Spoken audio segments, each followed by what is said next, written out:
इश्क की दास्तान जब पढ़ी जाती है तो सिद्दीक के बगैर दास्तान इश्क मुकम्मल ही नहीं होती। वफा की दास्तान जब पढ़ी जाती है, मैं नहीं कहता, इतिहास गवाह है। आप पूछो मौलाना गुलाम रसूल साहब माशाल्लाह खुद बेहतरीन मुकर्रिर हैं, आप इनसे पूछिए। उर्वा बिन मसूद सकफी की ये गवाही है, जिस वक्त जनाबे वाला वो मुस्तफ़ा जान रहमत अलैहिस्सलाम की सुलह हुदैबिया के मौके पर हुजूर की टीम को चेक करने आए, तो जनाब उन्होंने कहा मैंने बड़े बड़े बादशाहों के यहाँ सफीर बनकर जाकर देखा है, मगर मैंने देखा है कि बादशाहों की खिदमत तो उनकी रियाया करती है। मैंने देखा है कि पब्लिक अपने राजाओं को बहुत चाहती है। मैंने देखा है कि पब्लिक ने अपने आकाओं के लिए सर कटाए हैं, मगर मैंने जैसे मोहम्मद के साथियों को देखा है वैसा किसी साथी को नहीं देखा है। इसलिए कि खून तो खून है, जो मोहम्मद का थूक जमीन पर नहीं गिरने देते वो मोहम्मद का खून जमीन पर कैसे। उर्वा बिन मसूद के अल्फाज हैं, ये दास्तान इश्क चलेगी तो बात लंबी हो जाए, मगर मैं इश्क वफा के पैकर सिद्दीक अकबर की बात कर रहा हूँ, जिनकी सदाकत की गवाही कुरान देता है। वल्लज़ी जाअ बिस्सिद्क़ि वसद्दक़ बिही उलाइका हुमुल मुत्तक़ून। यूं तो सिद्दीक की सदाकत का दौर उस वक्त से शुरू हो जाता है जिस वक्त से इस्लाम के दामन में लोग नहीं थे, मगर सिद्दीक की सदाकत मौजूद थी। इसीलिए शहंशाह रिसालत ने फरमाया था, लोगों बुरा कहने अगर लग जाओ तो सिद्दीक के बारे में आकर जबान रोक लेना। इसलिए कि ये वो है जिस वक्त लोग मुझे झुटला रहे थे, जिस वक्त लोग मेरी तकजीब कर रहे थे, अबू बकर उस वक्त मेरी तस्दीक कर रहा था। हाँ, दास्तान लंबी हो जाएगी, सिद्दीक पाक का नाम ही ऐसा है। तेजी के साथ आगे बढ़ता हूँ, इश्क की बात है ना, तो मैं अर्ज ये कर रहा था उनके इश्क पर, तो जिस वाक़े को उठा लीजिए उनके उस वाक़े में इश्क रसूल आपको मिलेगा। उनकी जिंदगी के हर सफ़े पर रसूलुल्लाह का इश्क लिखा है। उनकी जिंदगी के हर वरक पर मुस्तफ़ा जान रहमत पर कुर्बान होना लिखा है। वो एक ऐसा अजीम शान सहाबी है जिसकी 4 पुश्तें शरफ सहाबियत से मुत्तसिफ हैं। उनके वालिद भी सहाबी हैं, वो खुद भी सहाबी हैं, उनके बेटे दोनों सहाबी हैं, बहुएं सहाबी हैं, उनके पोते भी सहाबी हैं। ये सरकार सिद्दीक अकबर की स्पेशलिटी है, इसके सिवा किसी और को ये शरफ हासिल नहीं है। बहरहाल मैं इश्क सिद्दीक की दास्तान बयान कर रहा था। बात उस वक्त की है कि जब हुजूर अलैहिस्सलातु व तस्लीम अपनी जिंदगी के आखिरी अय्याम में थे। जाहिरी जिंदगी में हुजूर अलैहिस्सलाम के आखिरी दिन चल रहे। सदाकत के ताजदार को मुस्तफ़ा ने अपने मुसल्ले पर खड़ा कर दिया। हाँ जी, मुसल्ले पर खड़ा कर दिया, और मुक्तदा सिद्दीक हैं, मुक्तदी उमर, उस्मान, अली, इतने बड़े बड़े नाम इक्तिदा कर रहे हैं। और नमाज पढ़ाने वाले इमाम को अबू बकर सिद्दीक कहते हैं। इश्क बेमिसाल। मैं बात क्या कर रहा था, तेजी के साथ अपने माफी ज़मीर को अदा करके अपनी गुफ्तगू को इख्तिताम की तरफ लेकर जाऊं। यूं तो सिद्दीक पाक का नाम, हम वो लोग तो नहीं जो नए नए सिद्दीक पाक का नाम लेकर मुस्तफ़ा जान रहमत के दूसरे सहाबा पर अटैक करें। नहीं, सिद्दीक हैं। सिद्दीक का सानी कुरान ने किसी को नहीं बनाया है। आजी सानियस नैन का लक़ब हजरत अबू बकर सिद्दीक को मिला है। दूसरे का दूसरा कहाँ की बात है, जहां सिर्फ 2 ही 2 थे, तीसरा कोई नहीं था। वो है हिजरत की रात, गारे सौर की दीवार। हुजूर हैं, अबू बकर सिद्दीक हैं। लोग कहते हैं हुजूर अलैहिस्सलातु व तस्लीम।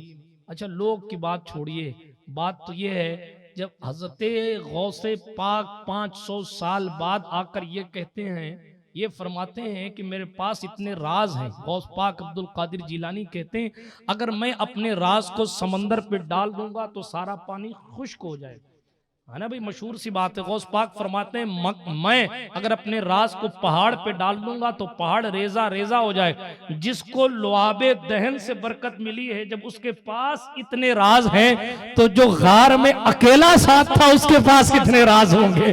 किसी के पास थर्मामीटर नहीं है कि सरकार मुस्तफा जान रहमत सल्लल्लाहु अलैहि वसल्लम के वफादारों को नाप सके। बात दूसरी तरफ न चली जाए, वक्त दामने वक्त में गुंजाइश कम और मुझे लंबी तकरीर करनी नहीं है और मैं अपने मौजू को मोड़ना नहीं चाहता। तेजी के साथ अर्ज करता हूं, बात उस वक्त की है जिस वक्त मुस्तफ़ा जान रहमत अलैहिस्सलातु व तस्लीम की आखिरी जिंदगी चल रही। हुजूर का जाहिरी दौर खत्म हो रहा है। सहाबा में ये फिक्र नहीं थी मेरा जिस्म है मेरी मर्जी है, सहाबा में ये फिक्र नहीं थी मेरी जान है मैं जैसे चाहूं गुजारूं, सहाबा में ये फिक्र नहीं थी कि मेरी जिंदगी अपनी है, नहीं, वो जनाबे वाला इस बात के खूगर थे ये हमारी जिंदगियां, हमारे बच्चे, हमारी बीवियां, हमारा माल, हमारी आल, सब कुछ मुस्तफा जान रहमत सल्लल्लाहु अलैहि वसल्लम पर कुर्बान। गालिब ने कहा था, गालिब की गजल मौजूद है कि हम महबूब की गली में जाते हैं और महबूब अपना रुख नहीं दिखाता और महबूब हमसे मुलाकात नहीं करता, इसलिए हम उसकी गली में जाए क्यों। आपको गालिब की गजल गूगल पे मिल जाएगी। गालिब की ये फिक्र थी जिसको जानो दिल अजीज उसकी गली में जाए क्यों। महबूब को अपनी जान प्यारी है, महबूब को अपना दिल प्यारा है, इसलिए गालिब ने कहा मैं उसकी गली में जाकर क्या करूं, वो तो अपनी जान बचाने की बात करता है। मगर गालिब की शायरी और है, रजा की शायरी और है। गालिब मिर्जा असदुल्लाह खां गालिब को इमाम अहले सुन्नत ने जवाब दिया। गालिब कहता है जिसको जानो दिल अजीज उसकी गली में जाए क्यों। इमाम अहले सुन्नत कहते और फिर के गली गली तबाह तो करे सबकी खाए क्यों। दिल को जो अक्ल दे खुदा तेरी गली से जाए।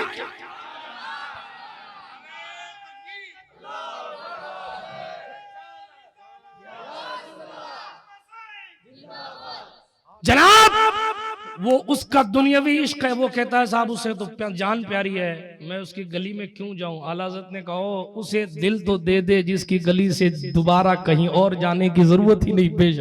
उन्हें जाना उन्हें माना ना रखा खैर से काम, लिल्लाहिल हम्द में दुनिया से मुसलमान गया, नेमतें बांटता जिस संत वो ज़ीशान गया, साथ ही मुंशी रहमत का कलम दान गया। हाँ जानो दिल होश व खिरत सब तो मदीना पहुंचे, तुम नहीं चलते रजा सारा तो सामान गए। मगर उनका दिल मदीना पहुंचेगा जो रातों को नाचते हैं, उनका दिल मदीना पहुंचेगा जो रातों को आंखें सेकते हैं, उनका दिल मदीना पहुंचेगा जो कहते हैं मेरी जिंदगी मैं अपने हिसाब से जी लूं। शरीफ साहब के पीर साहब ने कहा था जिंदगी ये नहीं है किसी के लिए, जिंदगी नबी की है नबी के लिए, ना समझ मरते हैं जिंदगी के लिए, जीना मरना है सब कुछ नबी के लिए। अख्तरे कादरी खुल्द में चल दिया, खुल्द वहां है हर एक कादरी के लिए। हमें और आपको मुस्तफा जान रहमत अलैहिस्सलातु व तस्लीम की बारगाह नाज में अपनी जान अपने माल को कुर्बान करके ये तसव्वुर पेश करना है या रसूल अल्लाह हम अपनी बेगैरती पर यकीनन कबूल करते हैं कि हमने यकीनन काम बुरे किए हैं, मगर जब बात मुस्तफा के इश्क की आती है तो बेज़मीर लोग भी जनाबे वाला गाजी इल्मुद्दीन बन के बताते हैं मुस्तफा जान रहमत अलैहिस्सलाम की जान पर, मुस्तफा के नाम पर हम अपनी जान को यूं कुर्बान करते हैं। मैंने इल्मुद्दीन को बेज़मीर क्यों कह दिया जज्बात में, इसलिए कि उनकी माजी की जिंदगी कुछ और थी, मगर इश्क़ रसूल के बाद उनका मर्तबा कुछ और हो गया। तफसील में नहीं जाता, मौजू भी नहीं है, फिर मैं कभी नामूस रिसालत पर बोलूंगा। अभी मैं नामूस रिसालत के मुहाफिज सिद्दीक़ अकबर की बात कर रहा था। हुजूर का हर सहाबी हुजूर की नामूस का मुहाफिज। सुनिए बात तो देखिए कहां से कहां बात चली, तेजी के साथ समेटता हूँ। हुजूर अलैहिस्सलाम के उस दौर का मसला जिस दौर में हुजूर जाहिरी जिंदगी के आखिरी मरहले में 18 साल के जवान को बुलाया हुजूर ने। कितने साल के? जोर से बोलिए और जोर से बोलो, हाँ ताकि याद हो जाए। उस जवान का नाम उसामा इब्ने जैद है। क्या नाम है? उसामा, जैद बिन हारिसा के बेटे, हुजूर के मुंह बोले बेटे के बेटे, हुजूर के गुलाम के बेटे, गुलाम ज़ादे उसामा बिन जैद। 18 साल का जवान है। हुजूर ने बुलाया, ओ हो रूम भेज दिया। बड़े बड़े सहाबा मौजूद हैं, मगर हुजूर ने 18 साल के जवान को कमांडरी दे दी। हाँ, हुजूर ने मौलाना गुलाम रसूल ये बता दिया कि जनाब एबिलिटी होनी चाहिए, सलाहियत, लियाकत, काबिलियत होनी चाहिए। 18 साल के लड़के को अमीर लश्कर बना दिया। लोगों ने कहा या रसूल अल्लाह, हम में अली मौजूद हैं, हम में खालिद बिन वलीद मौजूद हैं, हमें फलां है, हमें फलां है। हुजूर मिंबर पर खड़े होकर तकरीर करने लगे और हुजूर ने उस 18 साल के जवान की फजीलत पर खिताब फरमाया। एक गुलाम ज़ादे की फजीलत कायनात का मखदूम आजम बयान कर रहा। डिटेल में जाने का वक्त नहीं है, तफसील में मैं सिर्फ आपको इश्क रसूल दिखा रहा हूं। क्या दिखा रहा हूं? इश्क रसूल। सरकार सिद्दीक अकबर रज़ी अल्लाह तबारक व तआला अन्हु हैं, सरकार उमर फारूक हैं, सरकार उस्मान ज़ुन्नूरैन हैं, सरकार अली हैदर हैं, तमाम सहाबा अजिल्ला सहाबा बारगाह रिसालत में मौजूद हैं। लश्कर रवाना कर दिया गया। लश्कर अभी मदीने की वादी को पार ही कर रहा था, इतने में मुस्तफ़ा जाने रहमत अलैहिस्सलातु व तस्लीम के विसाल मुबारक की खबर आ गई। जब हुजूर का विसाल हुआ ना, तो सहाबा में एक अजीब हड़कंप मच गया। मुनाफिकीन इंतजार कर रहे थे ये कब इंतकाल करें और कब इस्लाम खत्म हो जाए। हाँ जी, बहुत से लोग होते हैं जमात में, वो लोग, वो कौन मुनाफिकीन कौन, हुजूर के पीछे नमाज पढ़ते थे और हुजूर के इंतकाल का इंतजार करते थे। माज़अल्लाह, हुजूर की जबान से कुरान सुनते थे और हुजूर के जाने के इंतजार करते थे। ये चले जाएंगे तो इनका मजहब खत्म हो जाएगा, इनका बेटा ही कोई नहीं है, इंतकाल हो जाएगा तो इनका किस्सा खत्म हो जाएगा। माज़अल्लाह रब्बिल आलमीन, नकले कुफ्र नबाशत। और वो अंदरून खाना यहूदियों से पैक्ट करने के लिए तैयार थे कि हम मदीने के इस्लाम को ही खत्म कर देंगे। ठीक है, हुजूर अलैहिस्सलातु व तस्लीम का विसाल हुआ। सहाबा की कैफियत अजीब थी। अगर मैं उस टॉपिक पे चला गया कि हुजूर के विसाल के वक्त सहाबा की कैफियत क्या थी, तो फिर पूरी तकरीर उधर चली जाएगी। इसलिए मैं उस तफसील में नहीं जा रहा, उस डिटेल में नहीं जा रहा। तेजी के साथ अर्ज करता हूँ, जो मेरा किस्सा मैं बयान करने का मौका है, तेजी के साथ बयान करता हूँ। हुजूर अलैहिस्सलाम का विसाल हो गया, मुनाफिकीन के कान खड़े हो गए, खुश हो गए माज़अल्लाह रब्बिल आलमीन कि अब तो हम मदीने पर धावा बोलकर मुस्तफ़ा के शहर को कब्ज़िया लेंगे। इसलिए लश्कर के बेहतरीन सूरमा तो जंग लड़ने के लिए गए हुए, उसामा इब्न ज़ैद की क़यादत है। लोग उधर चले गए, हम मदीने पर हमला कर देंगे ताकि जब मदीना हमारे कब्जे में आ जाएगा तो इस्लाम माज़अल्लाह रब्बिल आलमीन खत्म हो जाएगा। ठीक है, इधर सहाबा में अजीब कैफियत है। मैंने आपको कहा कि कैफियत क्या थी, सैयदा ज़हरा का क्या हाल था, सरकार मौला अली की क्या कैफियत थी, सरकार उस्मान की क्या कैफियत थी, सरकार उमर नंगी तलवार लेकर किस हाल में घूम रहे थे, सिद्दीक़ अकबर रज़ी अल्लाह तबारक व तआला अन्हु की क्या हालत थी, किस तरह सहाबा के मजमे को संभाला गया, संवारा गया। जाहिर बात है कोई रोज़ा रसूल देख कर पलटता है ना एक बार, आज 1500 साल बाद भी कोई हुजूर के रोज़े को देख कर पलटता है तो सख्त से सख्त दिल लोगों को मदीना छोड़ते ही रोना आ जाता है। जो हुजूर अलैहिस्सलातु व तस्लीम की निगाहे नबूवत के सामने रहते हो, उनकी निगाहों से जब हुजूर ओझल हुए होंगे तो उनके दिल पर क्या क़यामत टूटी होगी, ये मेरी औकात ही नहीं कि मैं अपने अल्फाज के जामे में उसे बयान कर सकूं। इसलिए मैं तेजी के साथ आगे बढ़ता हूं। लोगों ने ये देखा कि अब क्या होगा, तब क्या होगा। लोगों ने अबू बकर सिद्दीक रज़ी अल्लाह तबारक व तआला अन्हु को हालात से आगाह किया और कहा, सदाकत के ताजदार, ए अमीरुल मोमिनीन, ए अमीर कारवां, सालार सहाबा, ए सिद्दीक अकबर रज़ी अल्लाह तआला अन्हु, देखे मदीने के हालात ऐसे हैं, लोग इस तरीके से बरसरे पैकार हैं, आप भी जनाबे वाला इससे नावाकिफ नहीं है। इसलिए हमारी गुजारिश ये है कि उसामा का गया हुआ लश्कर वापस बुला लीजिए, उसामा का गया हुआ लश्कर वापस बुला लीजिए। सरकार सिद्दीक अकबर रज़ी अल्लाह तबारक व तआला अन्हु को लोग आके मशवरा दे रहे हैं।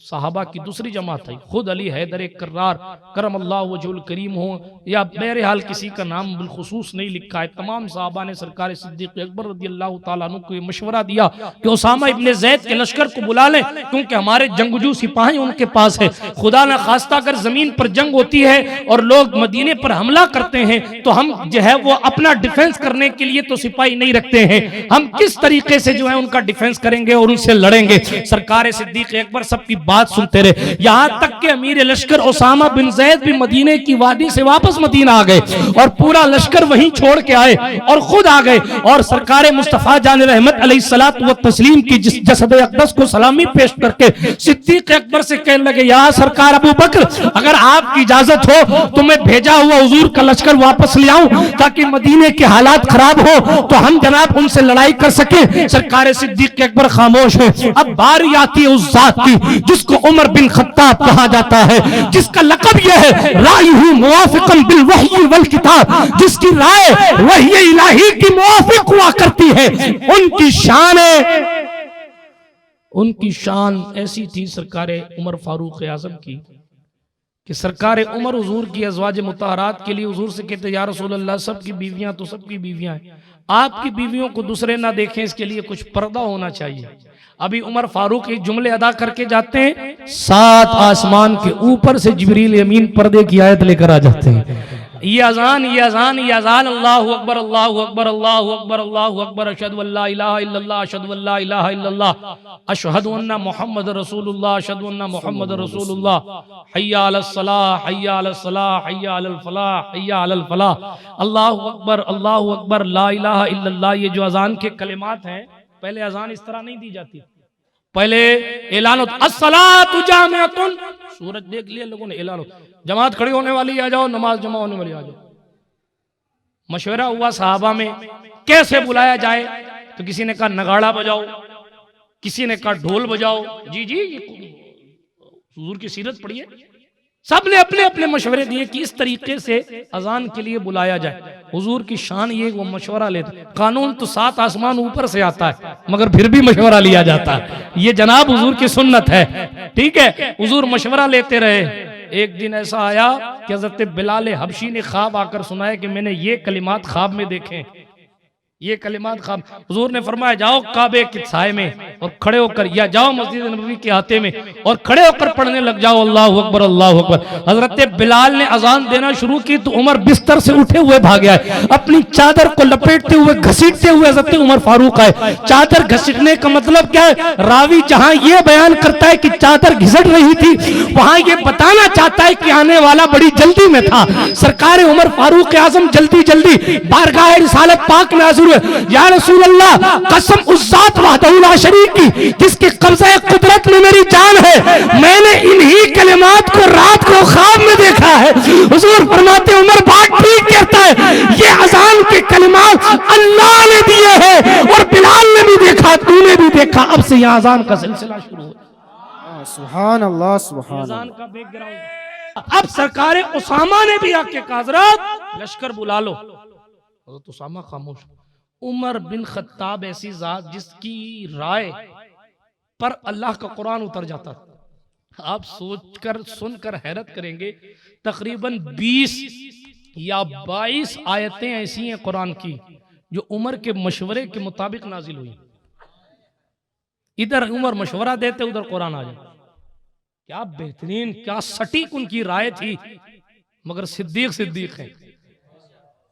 इतनी सटीक राय, 20 से 22 आयतें उनकी फिक्र के मुताबिक उतरे। वो आके कहते हैं अबू बकर सिद्दीक, वो लश्कर वापस बुला लीजिए, वो लश्कर वापस बुला लीजिए, इसलिए कि मदीने के हालात ठीक नहीं।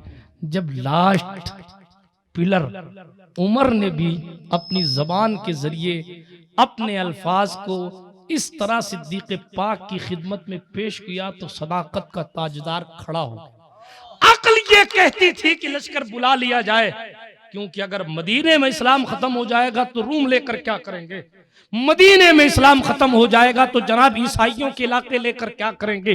अक्ल ये कहती थी कि यकीनन अपने फौजियों को बुलाया जाए और यहाँ जो फितना खड़ा हो रहा है उसको दबाया जाए, मगर अक्ल मगलूब हुई, इश्क गालिब हुआ।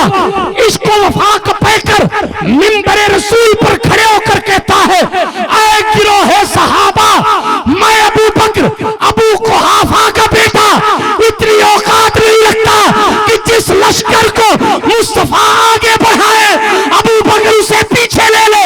कसम वहदहू ला शरीक की, अबू बकर के जिस्म के ये जुमले हैं, अबू बकर के जिस्म को अगर परिंदे भी खा जाए मुझे अपनी जान देना गवारा है, मुस्तफा के कौल को वापस लेना गवारा।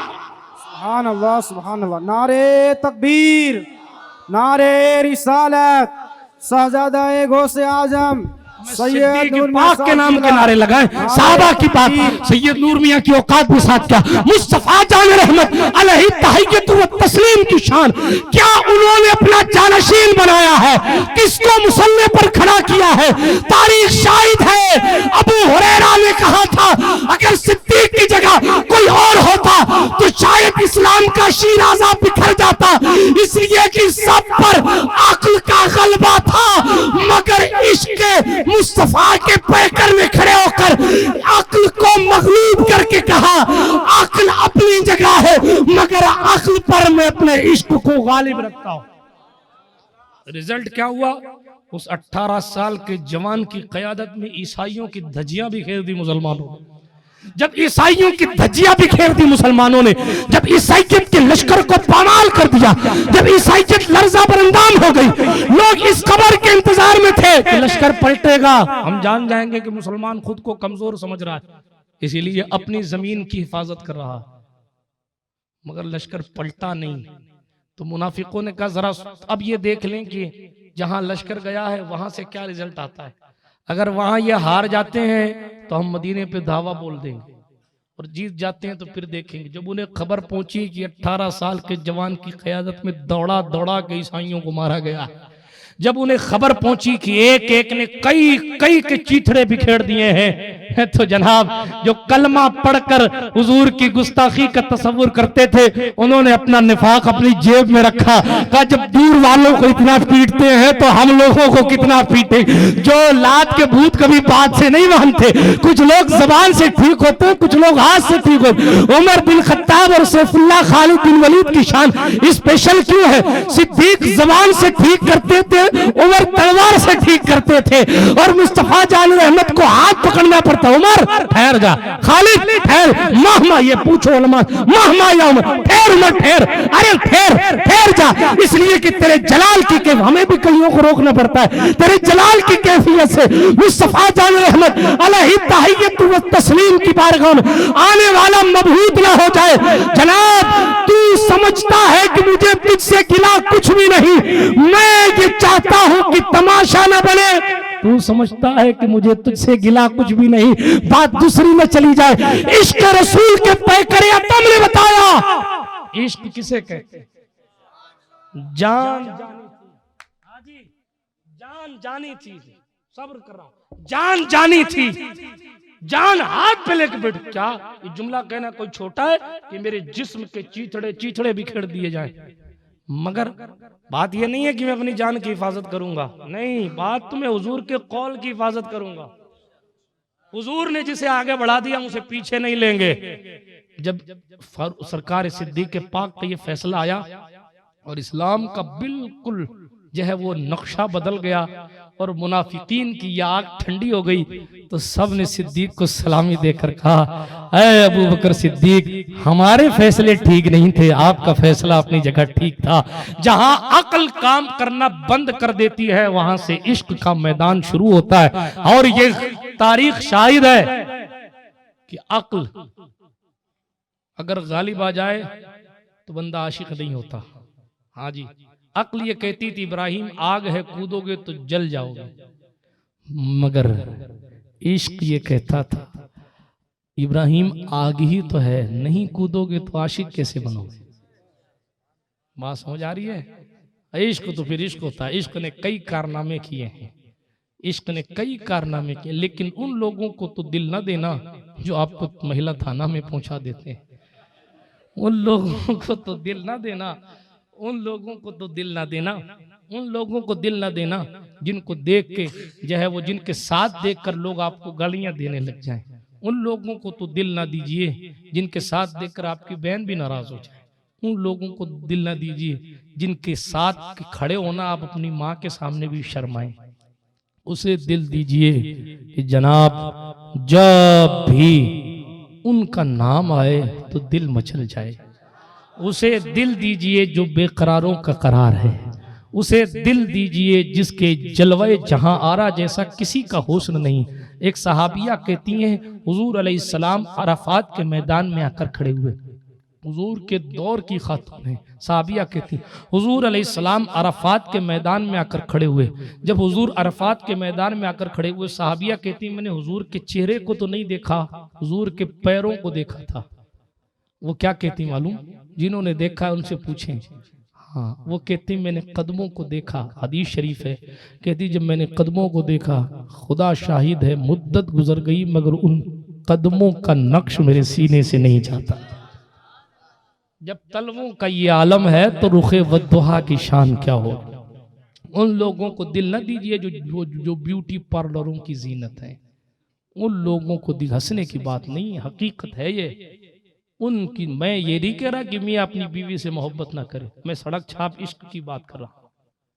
मैं उन लोगों की बात कर रहा हूं जो जनाबे वाला बात बात पर अपने कदम को फिसला देते हैं और ये कहते हैं साहब मेरी जिंदगी है, जवानी है, अभी नहीं जिएंगे तो फिर कैसे जिएंगे, अभी जो है वो मस्ती नहीं करेंगे तो फिर कल तो बूढ़े हो जाएंगे, कैसे मस्ती करेंगे। आपको किसी ने नहीं बताया फमन यामल मिस्काला ज़र्रतिन खैरन यरा, आपको किसी ने नहीं बताया कि आप बालिग होने के बाद, बालिग मोदी जी की शरीयत के मुताबिक नहीं, हाँ हुजूर की शरीयत के मुताबिक 12 साल से 13 साल से 15 साल के बीच में एक नौजवान बालिग हो जाता है, उस वक्त से लेकर मरने तक के एक जर्रे का हिसाब होगा जी।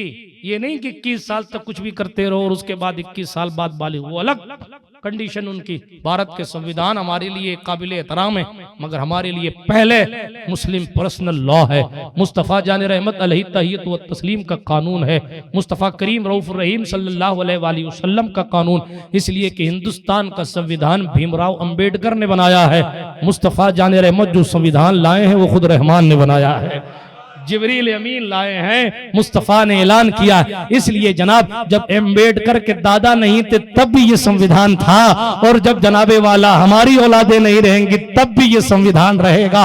है कौल मोहम्मद कौल खुदा, फरमान न बदला जाएगा, बदलेगा जमाना लाख मगर कुरान न बदला जाएगा।